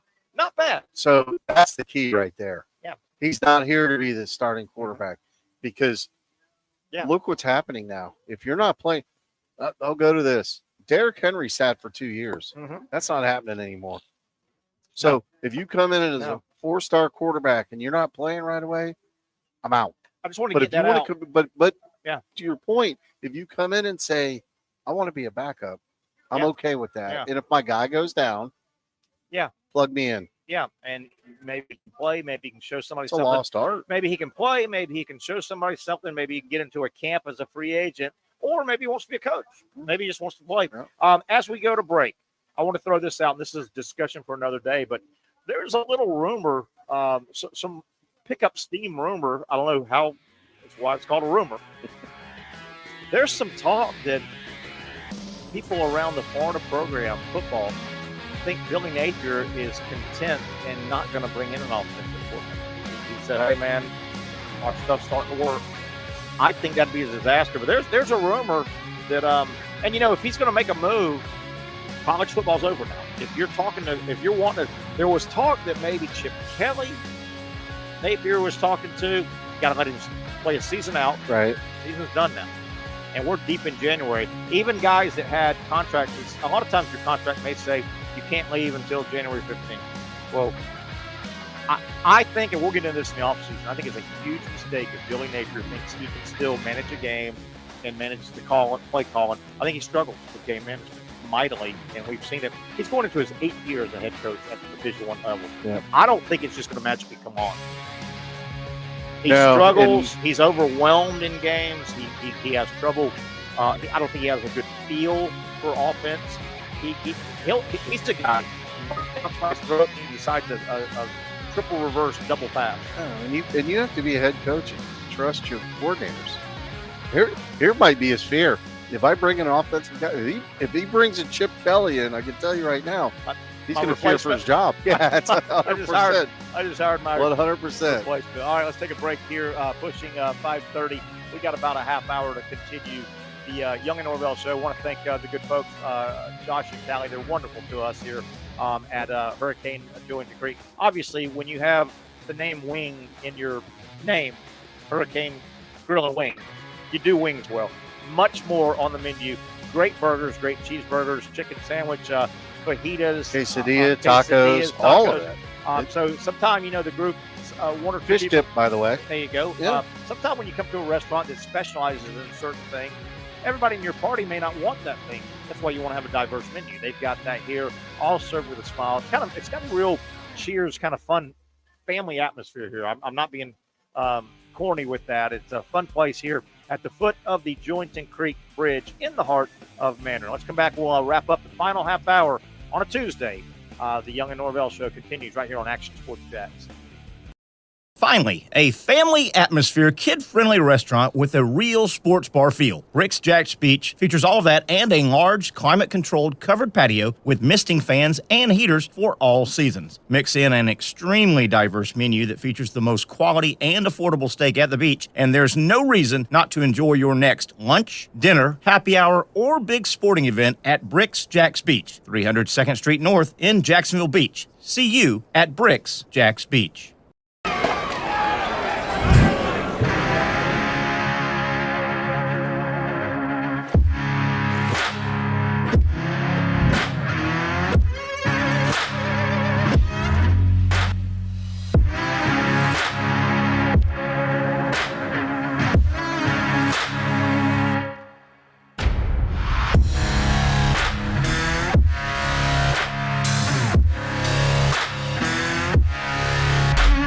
For over 20 years, Southeast Orthopedic Specialists has been providing the highest level of orthopedic and spine care to patients throughout Northeast Florida. Now, we're making that same great care even more convenient with Southeast Orthopedic Specialists Direct, a walk-in clinic where you can be seen for pain or injuries with no appointment needed. Staffed by orthopedic physicians and specialists, we offer everything from diagnosis and treatment to imaging and bracing, all with no appointment needed. For more information, hours, and locations, visit our website. You really got to hand it to him. Hold on. The previous play is under further review. I'm not sure what he could review, but okay.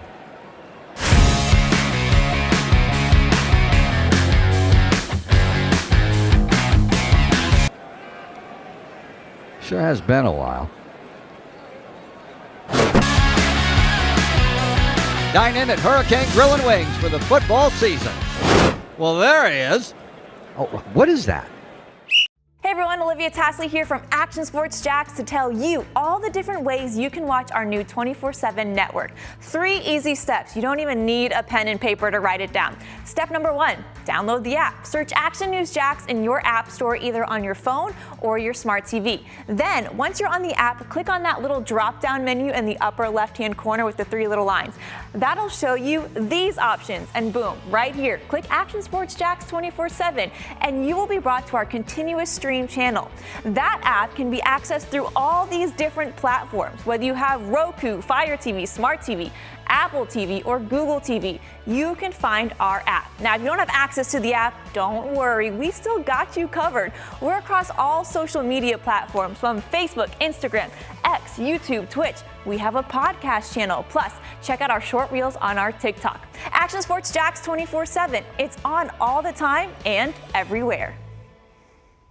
Summertime means sizzling sales at Nimnick Buick GMC. The #1 Buick GMC dealer in Jacksonville has lots of inventory to choose from with their best price guarantee. Nimnick never charges above MSRP. You can save up to $10,000 off select new GMC Sierras or get rates as low as 1.9%. You know, I'm a truck guy. GMC Sierra, my trim level is an SLT. This one's an Elevation. Pretty good looking color as well. So here at Nimnick Buick GMC, you have a lot to pick from. My father-in-law, he drives this, an Enclave, so I feel like that GMC in the family. 2025 is coming around the corner, which means it's almost time to close out those 2024s this summer. You can schedule a test drive at NimnickBuickGMC.com. And while you're there, check your trade value and customize your payment options. Nimnick is there for you, even on Sundays. Visit the showroom on Phillips Highway or shop online at NimnickBuickGMC.com. Nimnick, your friends in the car business since 1941. GMC, we are professional grade. As if we haven't been light and fun enough here on this show, which it's only sports what we're talking about. It should be fun. Time to have some more fun here. Which way do I got to go? We're going to try and squeeze in a third guy here. We do trivia the final half hour. Trenton Torsia, Terry It is Norvelle cold here. enough to snuggle up. Yeah, it is. Easy. We're set up on Tuesday home. Glad to be at Hurricane Jewington Creek. A super job, as always, hosting the crowd here at Happy Hour in the heart of Mandarin. Before we get to some trivia and have some fun wrapping up this final half hour, let me make this announcement. I hope you get where I'm going. And the Oscar goes to, for last night's football game. How would you finish this if you heard the story or watched it? And the Oscar from last night's Ohio State Notre Dame game goes to Kurt Herbstreit. Did you see him crying on air? Did you see him crying on air? I did. He was. I did. But of all the things, no, I saw. Of all the things, I didn't think you were going there. He was emotional. He was crying because of what Ryan Day and Ohio State fans put him through, and he was emotional and he felt for him. Come on, Herbie. Did you see him? Well, you know, Herbie went through the same thing, by the way. Yeah, I know, but Okay, I mean, Herbie. Come on, Herbie. Did that just cement his homership? I guess To so. Ohio State. Yeah. I mean, He's gotten hammered though, and it just and there happened to be a Kleenex box right there. Did you see he walked and grabbed a Kleenex and he dabbed his eyes because he was so emotional. He was so emotional. And the Oscar goes to Kurt Herbstreit. Real quick, a little bit serious before we get trivia. Pat sat down. He's just wandering around. I guess he's scared. You know, he's taking another loss here in a minute, I think. So, oh, there he is. All right, a little serious here. I'm all for people doing what they love as long as they can, and I hope I don't get pushing out to pasture too early. But I'm going to bring up Lee Corso and Dick Vitale, and Vitale's very much in the news now. But let's start with Corso. It's really been hard to watch him on game day the last several years. He's obviously lost his fastball, and I don't know if you saw, this was during the playoff, I believe it was. It was only 3 or 4 weeks ago. Corso is making his pick, and he's offset, and he comes on because he went offset and he dressed in Notre Dame gear. It might have been the Notre Dame Georgia game. Well, he comes up on the set. You know, that's the last segment, right? He comes up on in front of the set, and he had a Notre Dame leprechaun guy guiding him because his pick was at Notre Dame, and he was doing the Irish jig. Well, he starts doing the jig and literally loses his balance, and he starts to fall. and there's the desk where Reese and all the guys are at, and there's a table with 2 helmets. He's about to fall backwards. The guy helps him. And it got laughed off. He could have easily cracked his skull right there on live TV. Okay, that's one. And I love Corso, but I feel for him. It's been awkward to watch him the last 5 years. Dick Vitale, pushing 90 if he's not, 88, 87, what? He's mid-80s. Dick Vitale, the big news a week or so ago, he was scheduled to come back and call his first game in a couple of years. He's battled cancer. Right. Well, 2 bouts. He had some type of relapse, so he didn't get to do it. He has battled 4 forms of cancer over the last 3.5 years. My God. Yeah. And I know he wants to, but my God, 4 forms of cancer over 3. My God, TV people and Vitale and Corso family members. My God. You see, and I don't want to be insensitive. Do what you love to do. I don't want to be pushed out into the pasture myself. But my God, Corso could have cracked his head bad. Yeah. Yeah, because that stage is on a platform of stairs. Yes. And all you have to do. He came up, was doing the Irish jig, and he started falling back into the set where he normally sits. But again, he was in there's the set, there was a table low that they put like Notre Dame and Georgia's helmet, and he was in front of that on the stage doing and he went back and he got caught. Yeah. At some point, my God. And then Vitale, and they had 4 forms of cancer over 3.5 years. I mean, I love the guy too. I remember when he first came onto the scene, he was just, great for basketball. Loud. It was fantastic for basketball. Great and college basketball. Great humanitarian. Yeah. And he's done a ton for not only cancer, but other associations as well. And it's it is sad to see, but at some point somebody's got to say, listen, we have to keep you out of danger's way. That's the easiest way to say it. It is. Well, what do you mean by that? Well, if you want to be on for a 10-second, pick your team, we'll do it from your house. Yeah. And the easiest way to get out of that is if the family stepped forward. That would help the networks. I know, but think about the egos of Lee Corso and Dick Vitale. Yeah. Family's not going to dictate what they do. Yeah, yeah.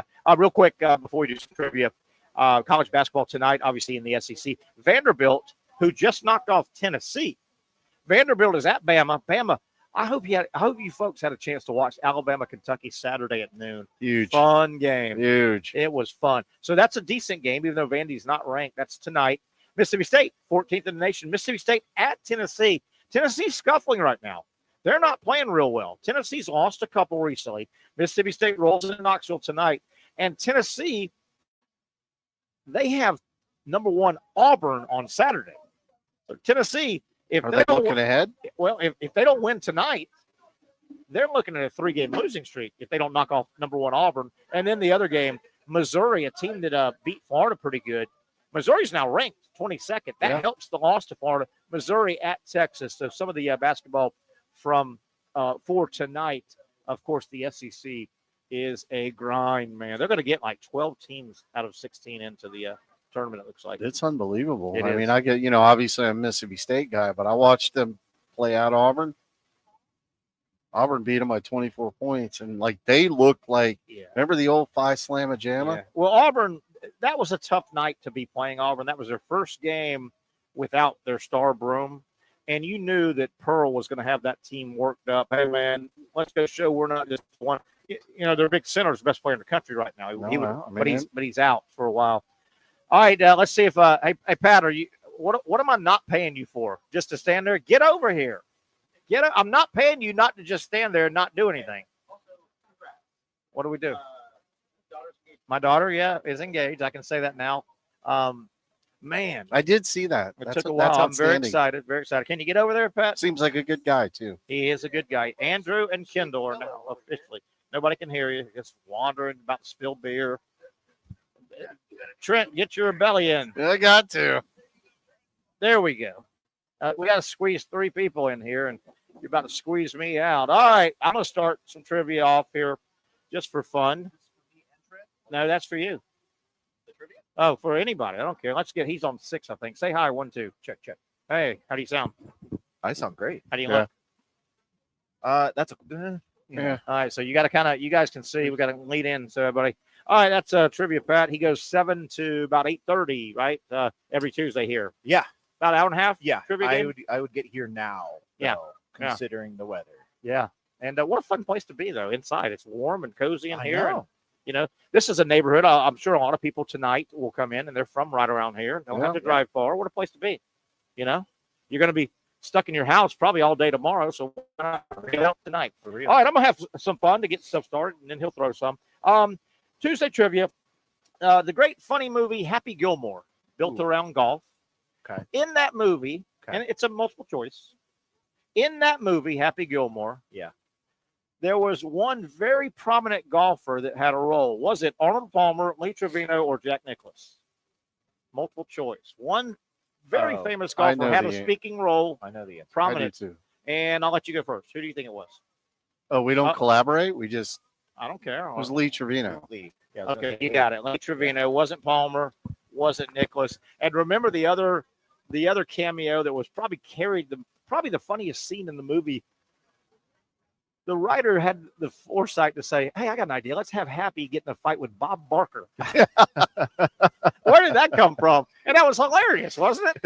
And Bob Barker smoked him. Yes, he did. And he said, the price is wrong, blank. Remember? Yeah. The price is wrong. They made that into like a little, they call them Funko Pops. They made it into a scene where they're throwing fists at each other. Nice. Didn't he call him Bobby? Hey, at one point early in the fight, Sandler thought it was over, right? He got him, and Barker up from the dead, man. He said, it ain't over. You know they're remaking it, or they're doing a second. Don't do it. I hope they don't try to is Sandler reenact that, like beat certain scenes. Like, is Sandler gonna reenact his Sandler is. Sandler is. Good, they're actually bringing back the main. They're bringing back what's his name as Shooter McGavin. Shooter, and they're bringing back the blonde chick. Yeah, I think that's her name, blonde chick. Blonde chick. Yeah. She's no Sofia Vergara. Well, no, not at all. All right, start firing some. He'll throw us some trivia. You and I will concur here and see if we can get a couple right anyway. We got about 20 minutes. Let me get this thing set up. Go ahead. Gentlemen, sports. Oh, boy. I hate what is the width of a regulation NFL football field in feet? Oh, come on. So I've 100 already yards converted is it. 300. No, the width is 50. Oh, the width is 53. 150 feet. The width is 53 yards. Now this is inbounds. What now? This is inbounds. So you're saying 50 yards, sideline to sideline. Hold on. Yeah. From goal line to goal line, are you asking? No, that width. Sideline to sideline. Sideline to sideline. Yeah. It's 53 yards, and there's 3 feet to a yard. Can you do the math? I think it's multiple choice. I can give you the choices. Okay, go ahead. It's 140 feet, 150, 160, or 180. I've got it at 159, but maybe they rounded it. You said 160. Are you sure it's 53? Let's have differing answers. I'm going to say the 160 because I think it's 159. 53 times 3. What you could take? I'm going 150. 160. Yeah, 160. So it's I get that right. I did 53 times 3 is 159. I guess there's a remainder right there. You just wanted to be smarter than me. I mean, can I have that? I said 159 because I know he does this all the time. Yeah. What do I do? What controversy? Hold on. We could have collaborated. Ben back in the studio. Ben, do I get that right? Ben. Forget it, Ben. You're Never out. mind. You're out, Ben. Ben's in there playing. What are you doing in there? Playing bunco or something? For God's sake. Watching Happy Gilmore. Watching Fortnite. Ben. 2 hours. I come to you one time. I need you one time, Ben. You're the oxygen guy, and I'm underwater like the old big thing, and I got a guy up the boat, right? You just sunk, sir. Hey, no, the air cable got all tangled, and Ben's up there playing cards or something. For God's sakes, Ben. All right. All right. Next question. 1-0. I'm taking that for us. We're 1-0. We are 1-0. Okay, because You had that look in your I thought you You had a ostracized deer me. in the headlight look in your eye. I knew you were like crazy. What?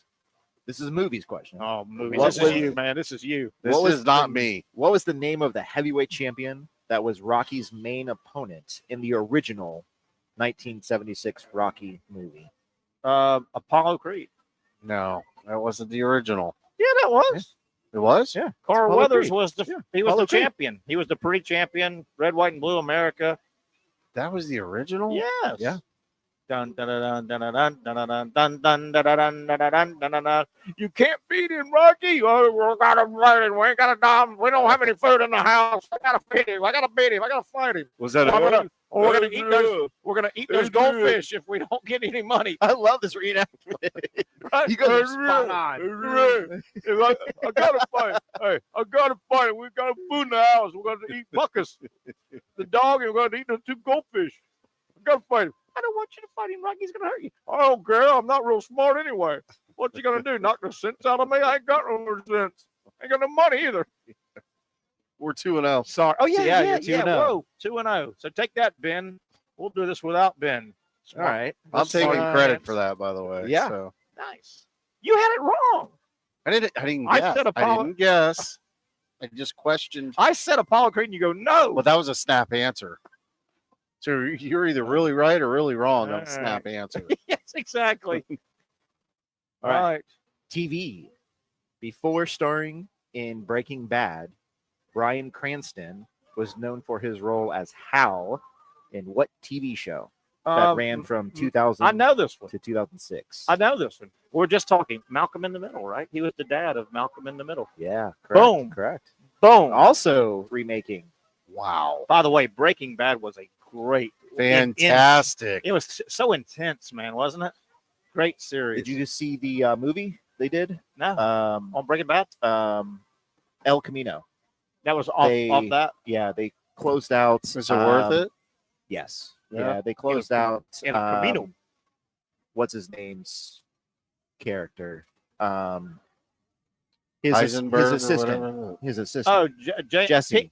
Jesse. So at the end of the show, Pinkman. Jesse goes Pinkman. hiding or driving off. Yeah. And then the movie is what happens to Jesse El Camino. after. I like it. All right. So But it's a movie, not a series. It's a movie. Yep. Okay. Yeah, Is it's on Netflix. it's a movie designed to tie things up, tie the series Yeah. up. Kinda? Yeah. Okay. All right. No tied up here. We're 3-0, pal. 3-0. All right, You love know it. what? Right now, the rest of the night, you can call yourself a winner. I'm riding your coattails. We're That's riding, baby. all I We're know. riding. Sports mascots. Yeah. Bully the Bulldog. That's yours, right? Bully the Bulldog. Bully. Thunderbug Mississippi State. Oh. is the official mascot of what NHL team? Thunderbug. Probably bug as in the Don't- southern type team. Don't overthink it though. Thunder. Oklahoma City Thunder. That's NBA. Thunderbug. Bug. There's a clue in there somewhere he's telling us. I don't know many. I'm not a hockey guy. We got to take a loss here. We just got to name a hockey team, an NHL. Can I ask a question? Yes, you can. Is it American or Canadian? Good question. American. Okay. Can I ask a question? Is it Canadian or American? East Coast or West Coast? Is it below Mason-Dixon line? Eastern Conference. So Eastern Conference. Okay. It's Carolina Boston. Lightning. It's Florida Panthers. It's Okay, yeah, one of the Florida teams. Atlanta. Bugs. No, we got it's bugs down here. We got big bugs down here in Florida. I've never heard of them. But it's Thunder. a minor league team, right? no NHL. Are you NHL. serious? Hold on, Thunderbug. Could that be a lightning bug? And it's off of the Lightning. Who are the Lightning? Tampa. The Tampa. We're gonna go Tampa. Yeah. Gosh, Look at that. I want to Look at apologize. that, gentlemen. Hold on. Let me write down 4-0 first. And I really want to apologize. This JU education, it goes everywhere with me. It's not. Now you're I'm taking not- all the I'm credit not- for it. I'm not bragging, but Did I not talk him I through can't this? put this This is a education team. down. Oh my gosh. Did you see how I figured that out? Thunderbug, bug, lightning bug. That was lightning. true collaboration right there. I seem to be doing all the heavy lifting here on these collaborations. That was poetry in motion. Why is my back Right. hurting? I My don't- back is hurting. I don't know. Why was I naming all the hockey teams? All right. We're back to sports. Here we go. In which hate sports. U.S. state was the first PGA tournament of my. 2025 held? Okay, let's stop. Name it. I'm sorry. Repeat. The state. So First state. the first state this year's of golf. of the PGA tournament. Well, we're just talking aloud. They start in Hawaii, and then they swing West Coast, and then they swing right. It's not a major, just an Just event. the first Just an tournament. event. Yep. It's Hawaii. Let's go Hawaii. Has to be. We're going Hawaii. Yes. 5-0. Yes. By the way, great television show, Hawaii 5-0 back in the day. Not the new one. No, the new I one's was terrible. about to say, Hey, remade it. Didn't you love Jack Lord as McGarrett?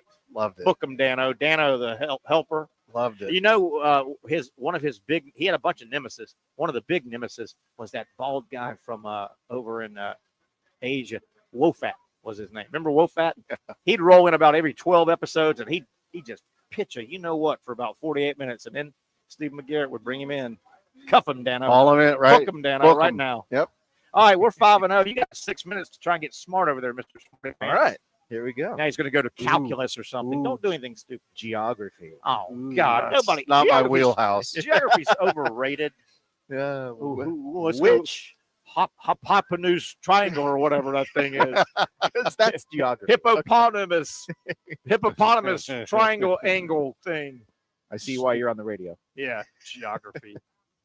All right. Which of the 5 Take this one. Great Lakes extends furthest south? All right. Gosh darn it. Let's just talk some lakes here. Superior, Erie, Michigan, Lake Ontario. Is that one of them? Yep. Lake Ontario. You know, That's 4. What are there? 5 of them? 5. Lake Okeechobee.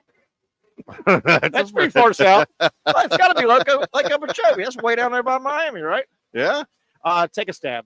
I'm going to say it's a trick question. I know it is because to me, the obvious answer is Lake Michigan.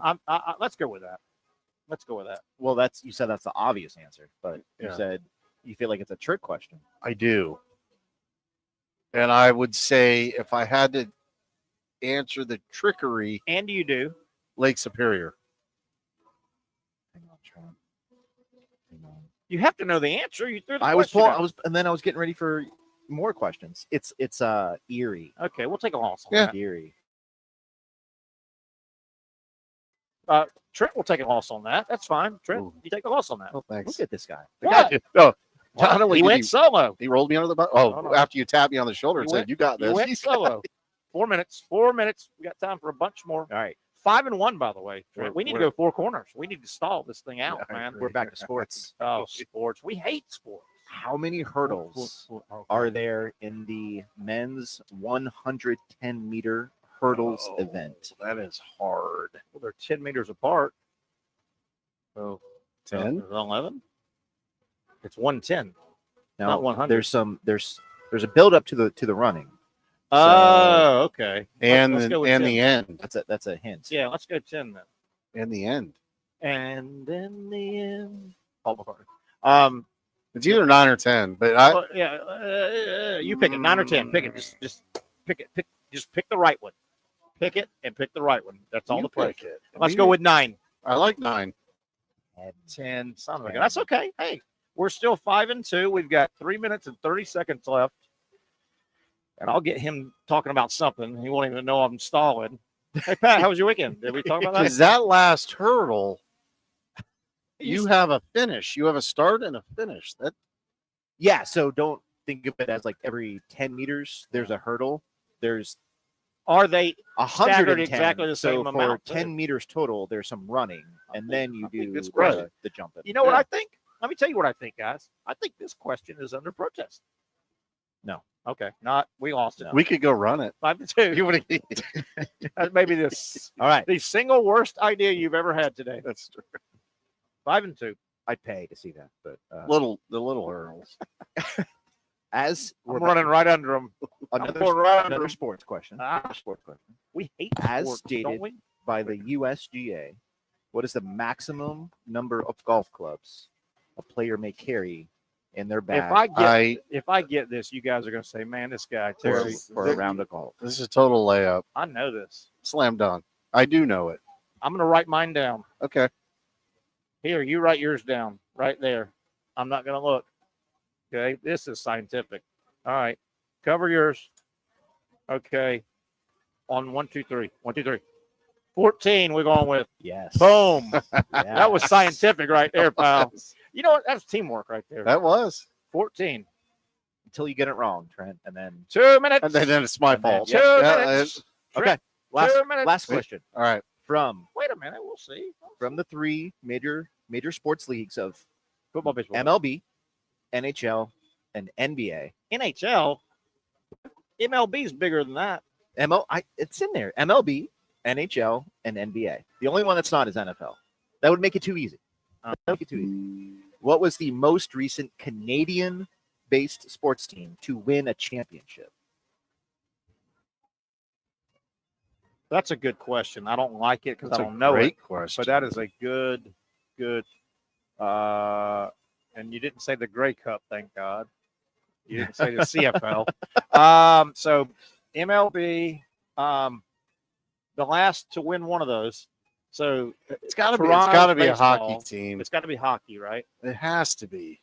It's got to be NHL. It's not baseball, right? Because Toronto is the only one. Yeah, That was in the way back with the Braves. So if MLB's out, we got 50 seconds. MLB's out. Did Toronto Raptors? Toronto Raptors. Go with it. What a pull! Whoa! Yeah. Hey, let me tell you something. Wow! Let me tell you something. Let me tell you everybody out there. Say, that's my partner right there. You're back. You are back in my. They had victory. Kawhi Leonard. I'm not aware of these gentlemen. As their MVP. Yep.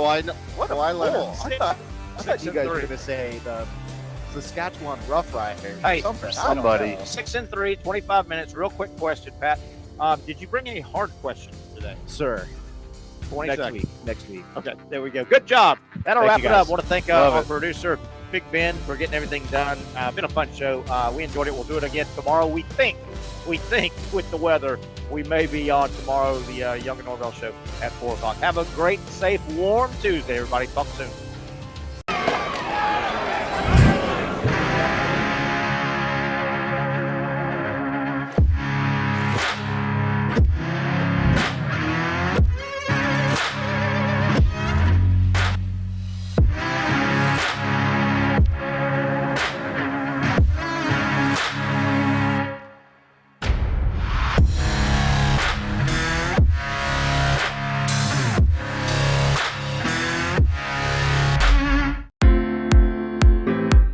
At Southeast Orthopedic Specialists, we know pain and injuries can stop you from doing what you love. This is why our board-certified orthopedic specialists offer the latest in both non-surgical and surgical treatment options and create a treatment plan tailored to your unique lifestyle and goals. So, whether it is a sports injury or that nagging pain that's keeping you from doing what you love, our team has the right treatment for you. For more information or to schedule an appointment online, visit our website.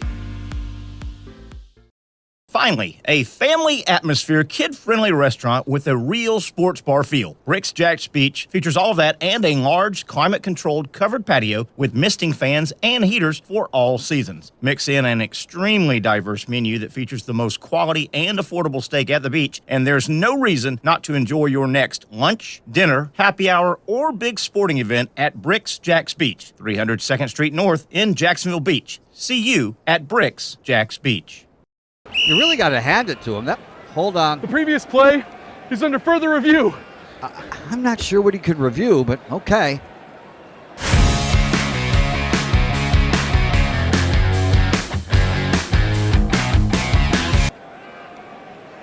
Sure has been a while. Dine in at Hurricane Grill and Wings for the football season. Well, there he is. Oh, what is that?